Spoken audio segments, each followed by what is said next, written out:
So I would suggest that we start slowly. I hope that at some point also others will be joining us. For all the people who still don't know me, my name is Irina. I'm the managing director of trending topics Southeastern Europe here in Sofia. We're organizing the conference, and today I decided to invite a very special guest, Ludovit Garzik, who is based in Vienna, whom I had the luck to meet in Switzerland, actually, in Zurich. That was a very insightful trip for me because during the trip, I could dive into the specifics of the innovation ecosystem in Switzerland, and Switzerland is innovation leader in Europe. And I think some of the insights that I got also helped me understand a bit more of what makes an innovation ecosystem. And Ludovit is actually even more versed with that topic because he has traveled the whole world, looking exactly at the specifics and also giving advices to different stakeholders of the innovation ecosystem how to manage their resources. And this is the main topic that we're going to discuss today, with the hope that we can learn from his experience. I'm going to introduce Ludo also a bit short. Ludo is the founder of InnovationOrbit that focuses on the studying of the elements of regional innovation ecosystems in Asia, Europe, Africa, and the US. His company provides also executive education programs for innovation culture. In addition, he is also the managing director of the Austrian Council for Research and Technology Development. And in addition, so that he is not bored, he is also a guest professor at the Shanghai University. Ludo, you've been traveling around, and you actually travel quite well. And my first question was actually, how did you manage to stay home during the quarantine? Wasn't it a bit limiting for you? And what did you do? Yeah, it's first. It's a pleasure to be on stage today. Yeah. But we learned about digital business a lot. So we learned about video calls, video surefix, video conferencing. I think this is a really good experience from quarantine, as we have one. So, but still in Vienna, it reopened. So on Friday, the restaurants and cafes will reopen. I think it's one of the first countries in Europe to do that. And we are looking very much forward to a quasi-normal life. Yeah. Oh, they say there is no going back to normal, that now everything has changed, but still. I mean, you've shared also about your new project. Can you tell us a bit more about it before we start? Yeah, the new project is good. It's more or less an old project you talked about, because what I did in the last 5 years is I brought people to places where the innovation culture is different from innovation culture. So no matter if they come from China, Africa, or US, or Europe, you just bring them to places where the cultural difference is so big that they can feel the difference and they get interested into it. And so the goal is to get experiences, to get tools that you can use and adapt to your own system. And my new project is more or less to do articles with all these people from different places like Shanghai, Shenzhen, Cape Town, Nairobi, Medellin in Colombia is new, as well Silicon Valley, as you know, Tel Aviv. And just to point out what is the focus there, what is the special sauce in these innovation ecosystems, and try to get the learning for the others about what they could do to get to this stage as well. Mm-hmm, mm-hmm. So that's actually quite the opposite of social distancing. I see that you've been connected throughout the world with many, many people. Great. You have prepared a short deep dive into 3 of the innovation ecosystems that you have studied and that you have analyzed and traveled to in person. I think you can maybe try share also the presentation. Let's hope it works well. Let's see if we can do that. So here's my presentation. Can you see it? Oops. No. Let me try once more. As soon as we see it, I'm going to tell you so that you're not confused. So here we are. Screen sharing. So to everyone, you can, parallelly to us talking, you can ask questions if you would like to have a bit more insights on the topic that Ludo will be explaining. We will go through the questions afterwards. And you can double click on the presentation so that it becomes bigger so that you can read also from the slides. That's it from me. The stage is yours, Ludo. Yeah, thank you very much. Yeah, but before we, like Irina said, get into the deep dive of different innovation regions in the global area, I would like to tackle one or two basic questions about ecosystems. So the first things, why is there resource management? So more or less to manage an ecosystem is to set priority in resources. So every resource is limited. So if you think of human capital, infrastructure, finance capital, like venture capital or loans of banks, so every of these resources is limited. So we have to set priorities about where to invest and when to invest and how much. So this means resource management is the management of ecosystems. This is the first thing. And the second thing is we always talk about being an innovation leader. Yeah, that's what every politician says every week. We want to be innovation leaders for every region. But we have to make a distinction, because if you talk about knowledge, then the knowledge is more or less the new knowledge we gain, and the innovation is how to invest the knowledge into the market.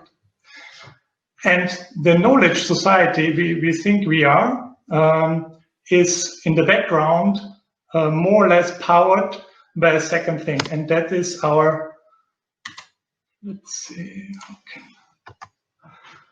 just get to the next thing. So let me just check this.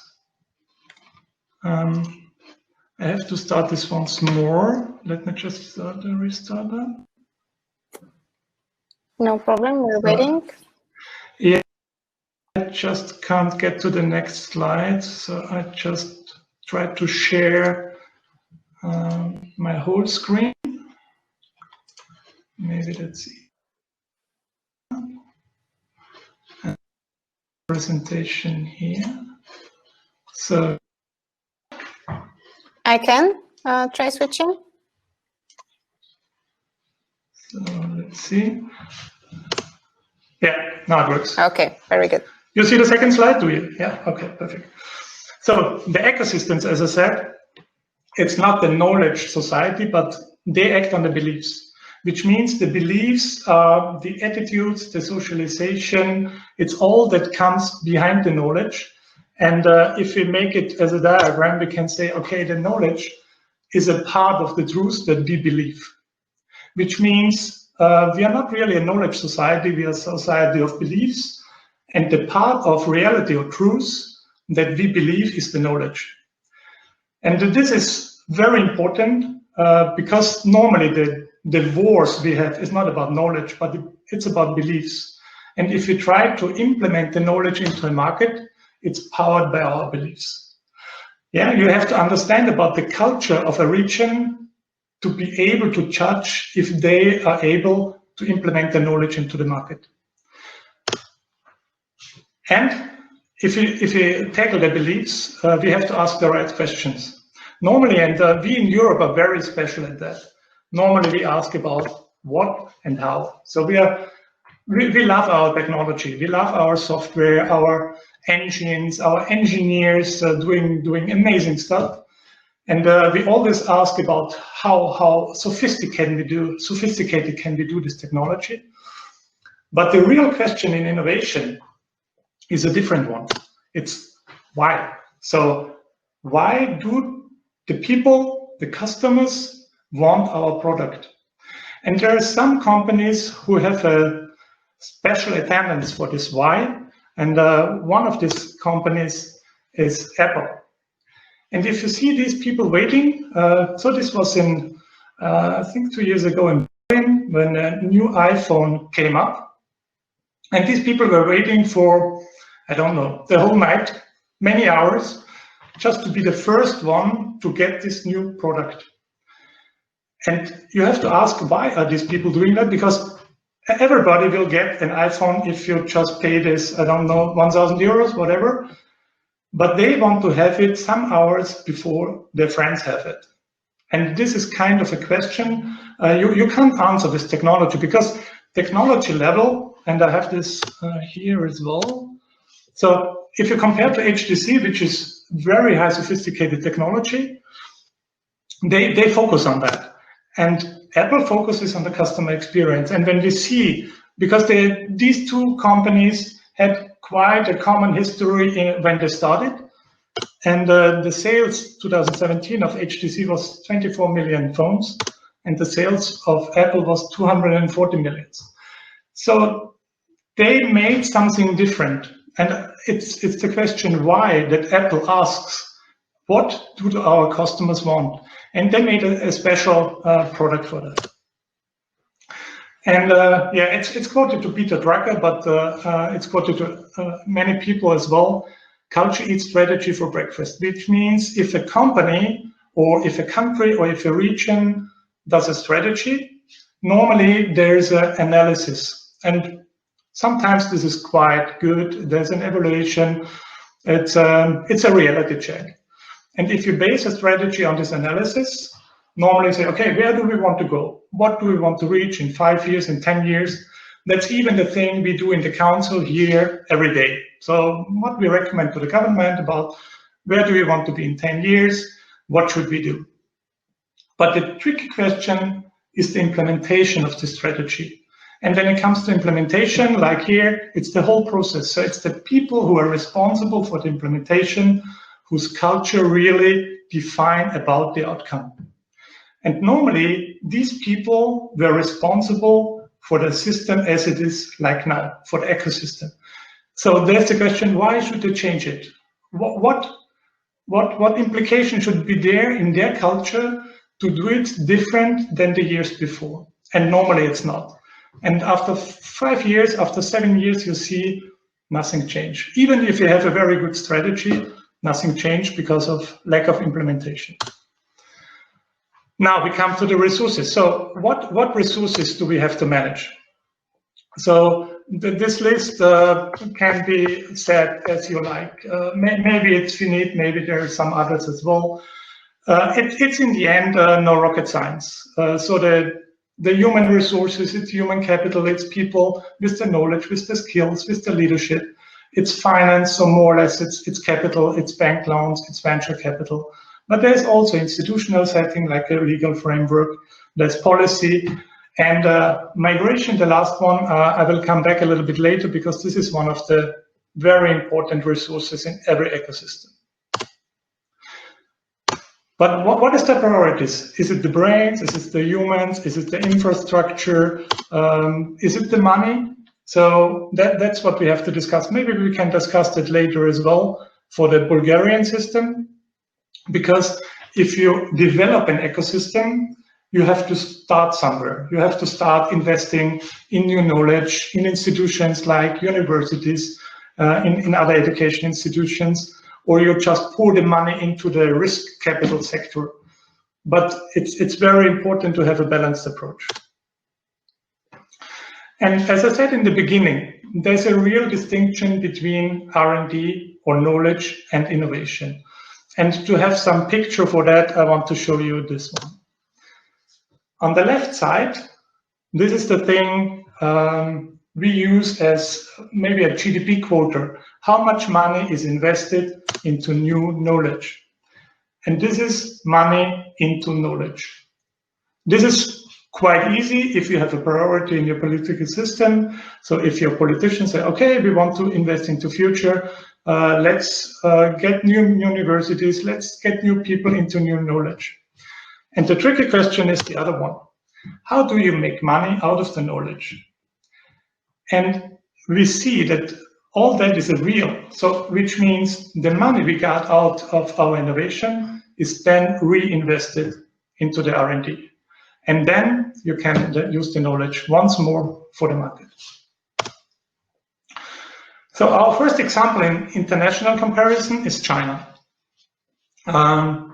So I took Silicon Valley as the last example because normally it's the first, but I think it's better to put it as the last because it's too much effort on that one. So China, as we know, had an interesting development in the last years. If you have the left side of the picture before, then we have a look at the knowledge, and we see that in the last 20 years, there was a huge investment of R&D in China, and they passed by in absolute numbers, but also in relative numbers as a percentage of GDP, they passed by many of the others in OECD average, but as well countries like in Europe, like Eastern European countries.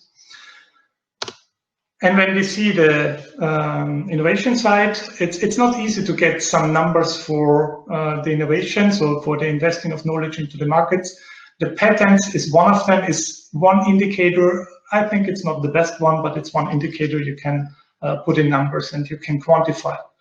And we see that even here, from 1995 to 2011, it surged upwards. We know the quality level of what is patented there is not every time comparable to the thing we do in Europe or the US does, but still the numbers are quite impressive. And how do they see themselves? So I work since about 10 years. I work in China as well, with universities, but as well with companies. And it's always interesting to see how they see themselves, because it's not the same picture we have from them. So they are very convinced about their own system, but they even have invested in a lot of technology, and they also implement it. I have just the example of high-speed rail here, and you see that if they have a technology that works, they just implement, which means by now the high-speed rail network of China is more than all the others together. The kilometers they have is more than all the others together, like Europe, like US, whatever. So they really implemented that, and they got a very good infrastructure for that. But even they do the same thing in artificial intelligence, in robotics, in industry, just name it. What are they doing we don't do? And this is the big difference to the system in China. If they have some new knowledge, they do. They don't have the ambition to be innovation leader or whatever. They just want to have the biggest market share. So if they have a new knowledge, they try to get into it, and they do that. Another interesting example is about how they implement into the market the speed and dynamics. And the days to 100 million users. So the days, how long took it for 100 million users? In Facebook was 1,600 days. You can calculate the years from that. Twitter was pretty much the same. And in WeChat, if you don't know that, that's more or less the Chinese Facebook. And it took 433 days, so much less, which means that technology adoption of the Chinese population is very high as well.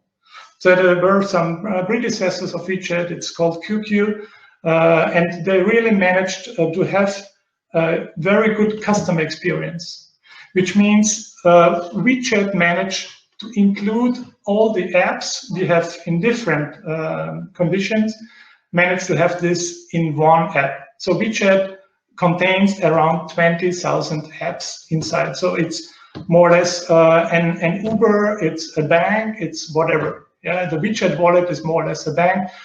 We have an N26 or whatever. So that's what they do as a customer experience. And I just want to take one example. So just let me do that so that I don't talk too long.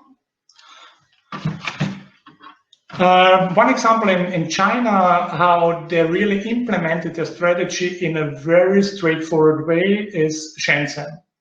So Shenzhen is next to Hong Kong, and some years ago, 40 years ago actually, it was a fishing village. It was 15,000 people, and people tried to escape through the border river to Hong Kong to get a better living. So the Chinese authorities didn't like that, so they more or less shot them. And at that time, Deng Xiaoping came to Shenzhen and said, okay, why do they want to go to Hong Kong? Why don't we try to get the Shenzhen system better than Hong Kong so that we turn the brain drain into the other direction? And Shenzhen was one of the first special economic zones in 1980. So they got special tax rules, special income taxes, special regulation for some things.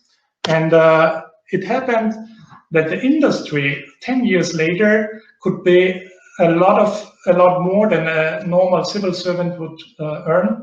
So there was a magnet for these people to go to this industrial area. In 2018, when I joined there with a group for innovation training, we could see the GDP of Shenzhen passed by the one of Hong Kong. And if you go there, you will see it's amazing because you have a lot of electric cars. It's BYD, if you don't know, that's the biggest electric car producer in the world. So they just produced 20,000 buses for Shenzhen. The air in Shenzhen is much better than the one of Hong Kong.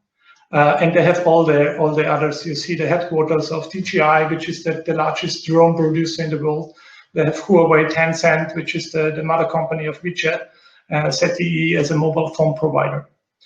And now they have not 15,000 inhabitants, but about 20 million. The 120 million is the region around. That's Guangzhou, that's Dongguan.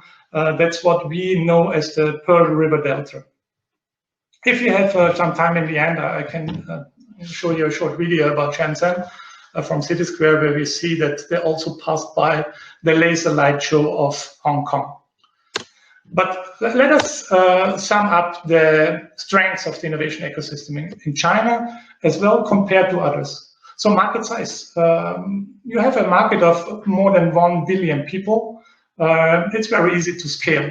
If you compare to Europe, you have more or less the Babylon of languages here. You have a lot of different regulation, legal systems, and it's much easier to scale in a market of the size of China. You have a top-down strategy of economic development, which means there is a strategy done by civil servants, and there is a very strict implementation, which means in every level of hierarchy, there's somebody to join you to see if the strategy is really implemented. For sure, it's not the system we see as we want to have, but still it's very efficient. HR global exposure, what maybe Shenzhen as well, but all other regions as well did, is they did some harvesting of HR, which means they had some grants for Chinese people going to Europe, to Silicon Valley. And after some years, they invite them and let them know, okay, there's a good ecosystem now. We give you some money, we give you some infrastructure, you can found a company here, maybe come back. And so they invite the diaspora, but they invite also, like said here, the former illegals, so people from other countries in Southeast Asia, like Laos, like Vietnam, and they invite them to stay in China and found companies. There's also a strong industry strategy, and the quality of administration is quite high. It's a different system than we have. I don't want to judge the state of democracy of the system, but the quality of administration is really impressive. And the next step is artificial intelligence. If you see the investment of China in artificial intelligence, it outnumbers all other regions like US and Europe. The second deep dive I want to do is Africa. And you see in this picture that Africa is a huge region. So, which means you can pack most of the other countries like China here, this is the United States, you have some European countries here, you have India here, the UK in here. The message is it's a really huge area. And Africa is not a country, which means you have 54 countries, nations, I think it's 55 is South Sudan. It's the question if you count that. And this means Africa is not a scaling country like China, but it's very diverse. And you have some regions like South Africa, which is quite developed, but also other regions like Rwanda, Ghana, Kenya, Nairobi especially, where there's a lot of new startups and a lot of entrepreneurial activity. And there's two special things in Africa we have to see. The first is it's a very young population. It's the youngest population in the world. That's maybe also the reason why the virus is not that active there, because the younger the people are, the less is the test toll. And we see that a lot of young people here will join the force of founding a company in the next years, and this will be very interesting to see. The second issue in Africa is the population growth. And as we know from economic growth, if you have more people joining the labor force, then the economy can grow as well. And Africa is more or less the only region that will grow from population in the next years. So all others are more or less shrinking. As well, Asia, Europe, the US, this is shrinking populations. And we expect, and it's here until 2100, it's more or less 4 times the population than they have right now. They have now around 1 billion, and it will be 4 billion then in some years, which means this is a huge potential for market. So what we should do is stop thinking about how Africa can be more like us. That's our view from Europe as well, because we see Africa as a country, as a region that should learn from us, from history as well. But I would rather go for the second one, like Eric Hirschman say, we can be more like Africa. And why should we do that? This is Bitangan Ndemo. I met him in Nairobi 2 years ago, and he told me, what we have is first we do innovation and then we do regulation. And as we know, innovation and regulation are two concepts that don't like each other too much. Which means if you have too much regulation in the beginning, you just kill the baby of innovation. Though they have not the long history in regulation, so they say, okay, before we do regulation, just let them innovate. And we see that in banking, in logistics. Yeah, so you have all the test beds in Africa to do that. And the disruptive innovation emerged at the bottom of the market. This means, so what we call in Africa is the basis of the pyramid, which means you have many people who have not too much money, but you have a huge market. And the new innovation is tested at such a market. It's not tested in a sophisticated market like here in Austria. So if a product is successful here in Austria, it's already through different stages where Africa is more or less a test market. So because the adopters in a high level income industry country, they adopt it when it's ripe. And these people there, they adopt it when they see a usefulness for them. Which means, 2 examples, mobile money. So Safaricom in Kenya did the first no bank system, which means the mobile phone is more or less your wallet. And the money you have on your mobile phone, you can just go to the market and buy apples with that. And people just need their mobile phones and no banks. Which means they will never build up a banking institutional system like we do. We now have to get rid of them, and they don't have the history, which means they are in the forefront. and that's called leapfrogging. So they just surpass us. And if you want to see the future of banking, just go there.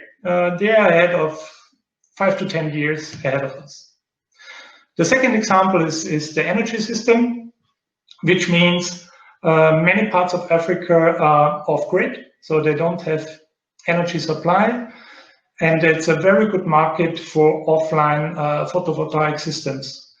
And this is it's not just a technology, it's also something for climate change, because you just have photovoltaic instead of engine systems, instead of other kind of energy sources, like in China, where you pollute the environment. Good. So if you sum up, like in China, we also have here some points why Africa is interesting to look at as an ecosystem. In the beginning, I said young population, fast growth. That's what we discussed. If you start from the bottom, it's kiosk mentality. That's quite interesting, because if people see there is a success with some product or some demand in the market, they try to do the same. So they try to get into the market as well. As we know that there are poor conditions, even in infrastructure, but this is more or less for innovation. This could be an advantage, because they have to be very innovative to come over that.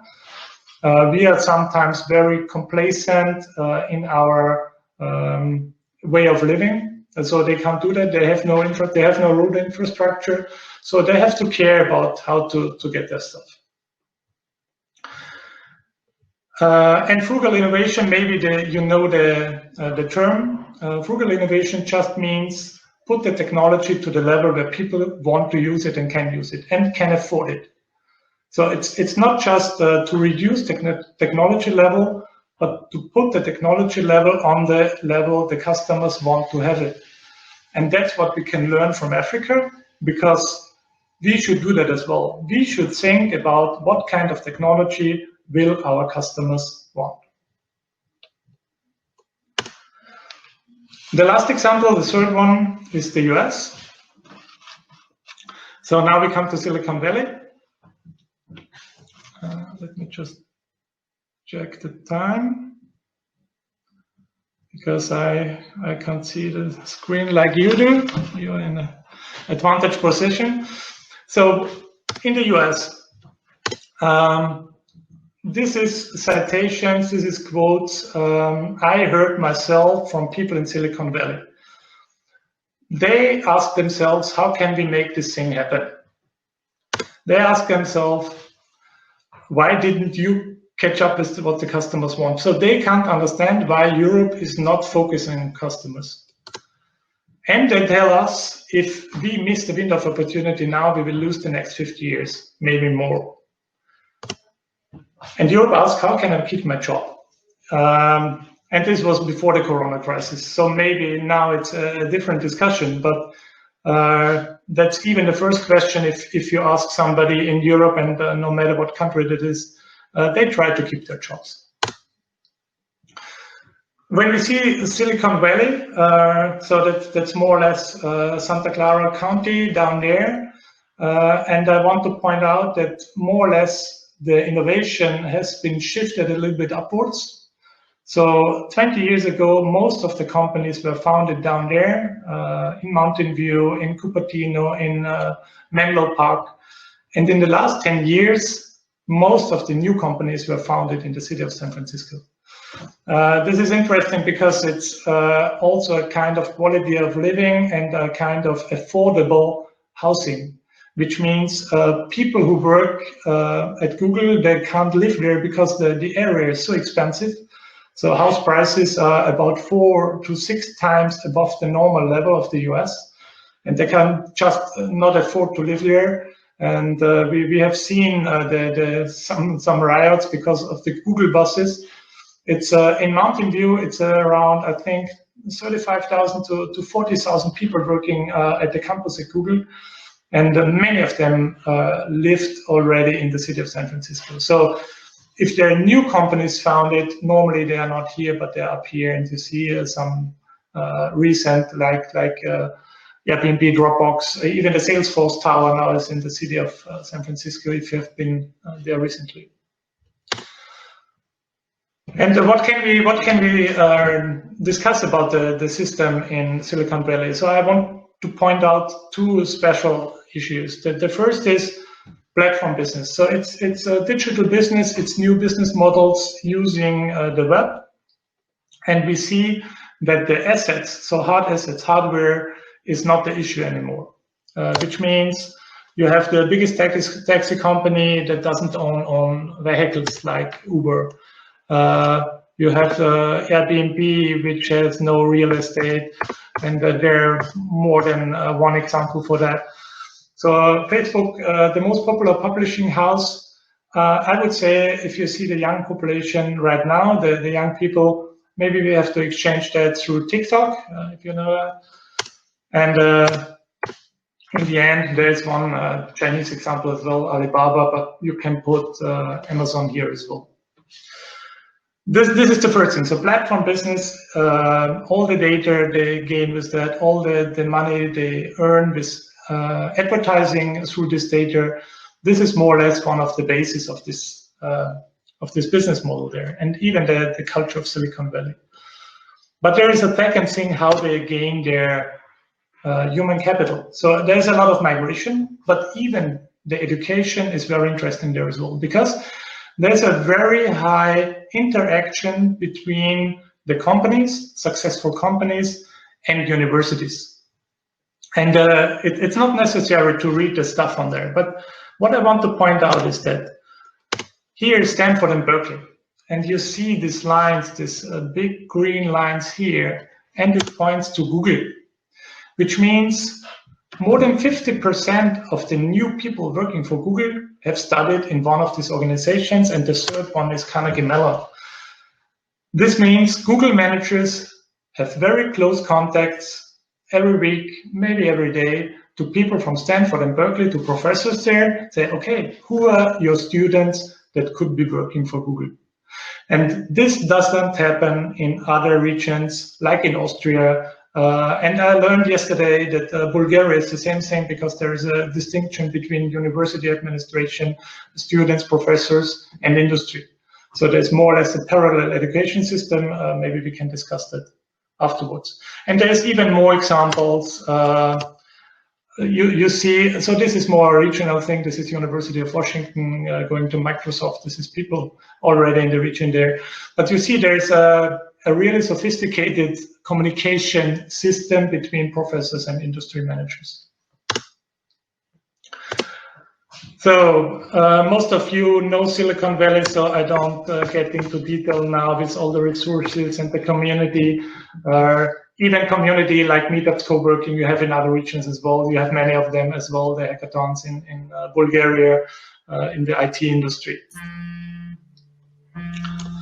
So what I want to point out in Silicon Valley at the end is there's a term called tolerance. And tolerance is one of the most important basics and basements of any ecosystem. So there's no surprise that San Francisco is also the gay capital in the world. So tolerance is very important for new products, for early adoption. So think different, live different, accept difference. If you think of your own region, try to figure out if tolerance is a topic there. And that's what I mean with that. So don't think anything is a given. And there is the community.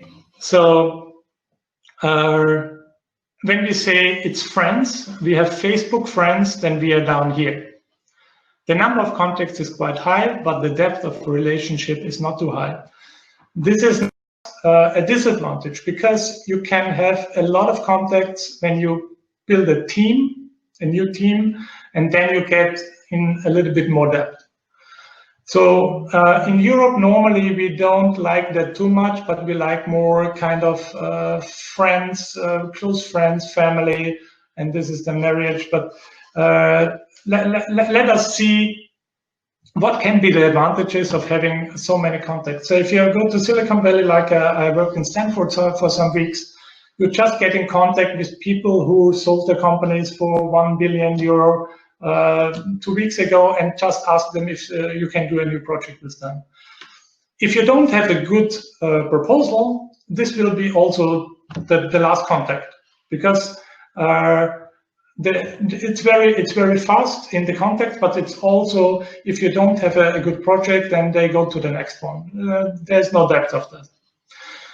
And we should see about how much we should work on our community to get our contacts and social community running. So to sum up the US, we see there is a human resource magnet still. So still people are pouring into the Silicon Valley system, many thousands, each year. And most of them have to go out after some time because they are not successful, but still people go in there. And let me point out the tolerance and the specials like Lean Startup. Most of you will know the book of Eric Ries. MVPs, testing the product on the market. And there's a very interesting saying. So if the first version of your product is not embarrassing for you, you're too late on the market, which means try to test it every day. To sum it up, what should you do to tackle that? The cultural framework for innovation. What is our cultural framework? What is our beliefs? What are the beliefs, the common beliefs of our ecosystem? Very important if you want to judge afterwards the knowledge and the implementation. What are our patterns and processes? So what is the strategy implementation? Is there an implementation? And is there a digital mindset to be imprinted? So if a CEO decides we are doing a new business model, we are doing new value chains, is it possible to imprint that leadership throughout the organization? Because normally middle management is not interested in a change. So that's me. So you can contact me with my email from InnovationOrbit, but as well at the council. So just let me know about your questions, and maybe we have some more minutes. I think so too, yeah. Actually, I have prepared some questions, but first I would like to thank you for this presentation. Some of the facts were actually quite surprising, things that you don't really expect. And what actually surprises me is that, you know, the resources, as you said in the beginning, they're pretty well known. So we know how to do innovation. I mean, what the key is how do you balance them out? Yeah, and in a poor country like Bulgaria, you really need to think of, okay, what should I do first, or how do I balance, you know, the resources that I already have and put them in the innovation machine so that point I start, you know, the whole cycle working in my benefit.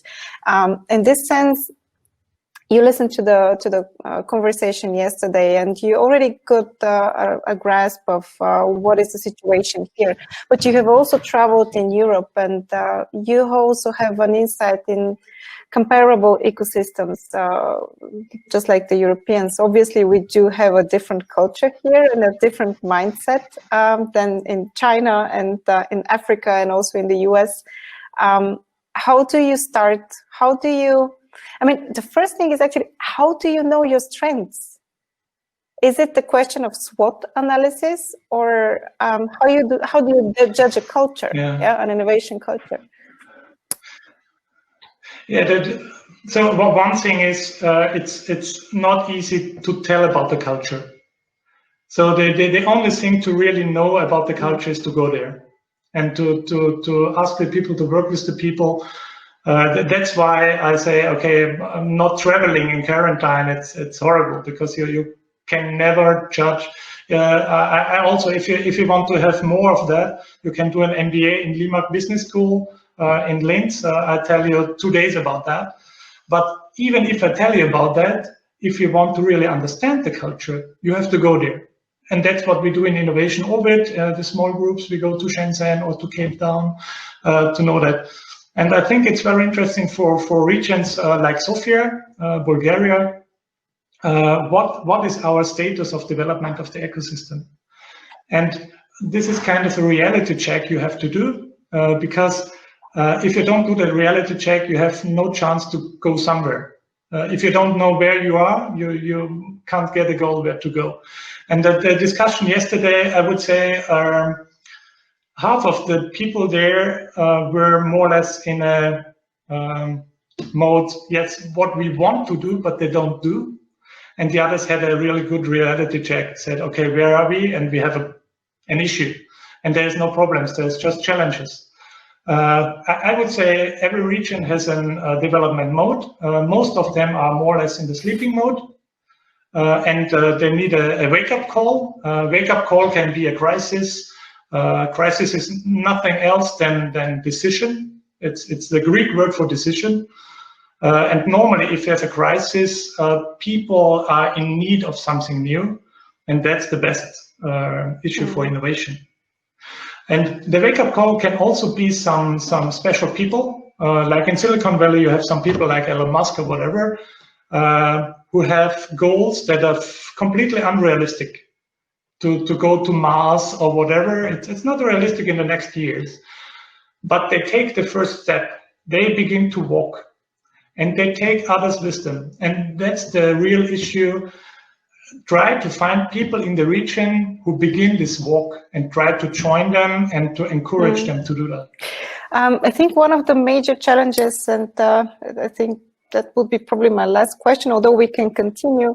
I think one of the biggest challenges that we had, at least in the last decades, was the massive brain drain. I mean, some years ago, I was trying to build a startup in Austria, and we were building a welcoming platform for expats, people coming to Austria so that they can integrate faster.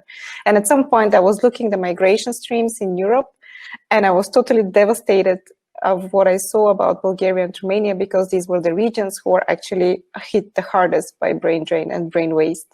At this point, I think we're starting to reverse it, but still you need talent, and you need, as you said, also brave people who would dare to do the first step.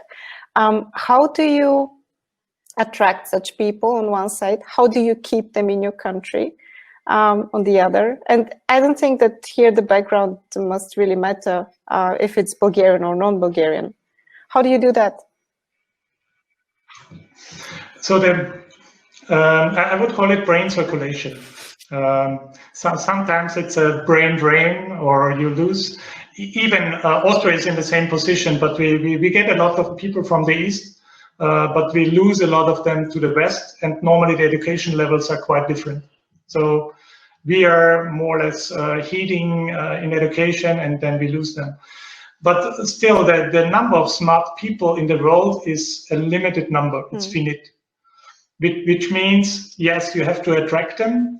And you attract them through different things, like give them a party zone of investment. So as we have learned in the last some weeks, there is no limit in money. So you can print them. You pour in money from government wherever you want. Yeah, it just falls from the sky wherever. And you see that the investment of capital is not the limitation. Even the investment in infrastructure is not the limitation. It's the prioritizing of investment. If you invest in more or less consumption, or if you invest in the future. And that's the big difference. So if you want to attract people, give them a good quality of life, give them the feeling that they can realize the idea better in your region than in another. And that's what Silicon Valley did very good the last years. So people have the idea that they can found a company much easier there and scale much easier than in their home region. That's why they go there. Even if that's true or not, for many of them, for 95% of them, it's not true, because they have to leave the region. I just wanted to say, yeah, I mean, at some point, it seems to me more like a branding, like a branding for a certain lifestyle and less real facts, or it's not. I don't know if it's really that based on the real opportunities. I don't know. It's so crowded. Yeah. Yeah. It's a combination. It's a combination. It's also role models. So people know somebody who had success.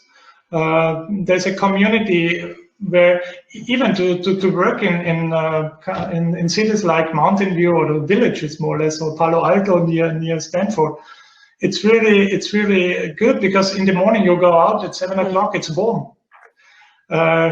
Not every region can say, okay, it's 20 degrees in the morning, you can go jogging at 7 in the morning.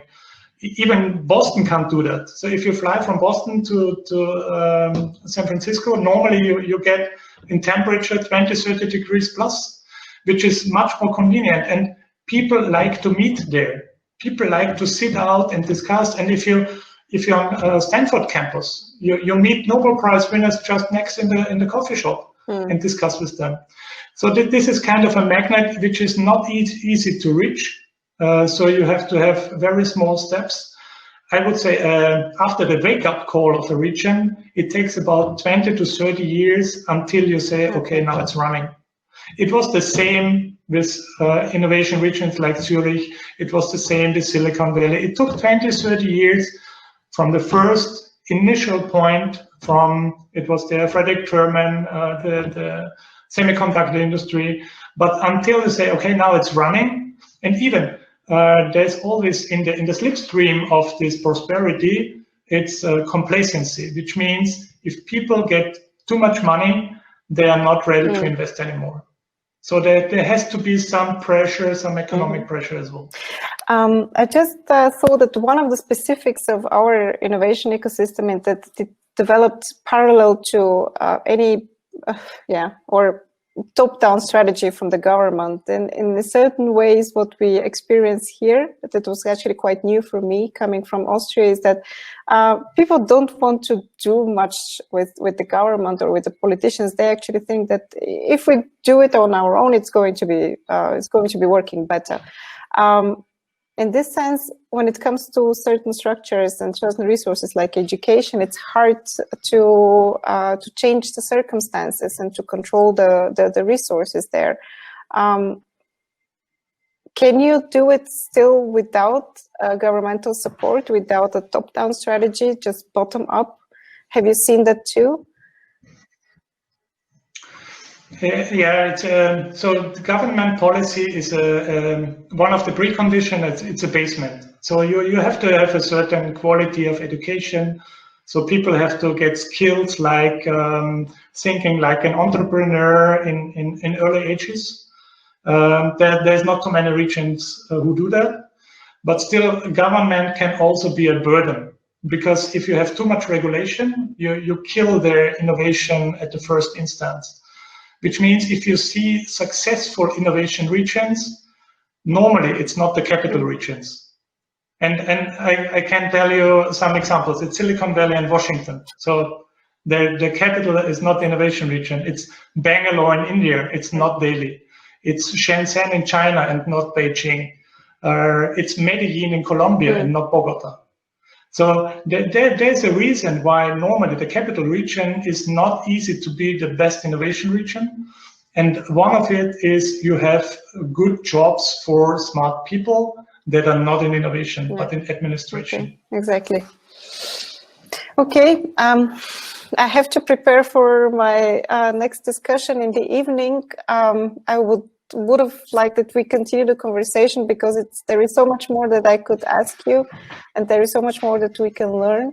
I would suggest that maybe at some point we catch up a bit. Maybe then I can also tell you what a bit more of about our culture here, and we can focus on practical advice of how we can manage our resources. But for now, thank you so much, and thank you also for everyone who joined us today in this late afternoon. Please keep with the big reset. There is a lot that we have prepared for you tonight and also in the following days. And Ludo, I hope to see you in person also quite soon in Vienna or in Sofia. Welcome to join us at any point. We will have a recording of the session, so anyone who couldn't catch up or who would like to review what we have discussed today, that later on. Okay, so thanks a lot for having me, and I'm sure Sofia has a big future as an innovation region. and all the best for your conference as well. Have a great afternoon. Bye-bye. Bye.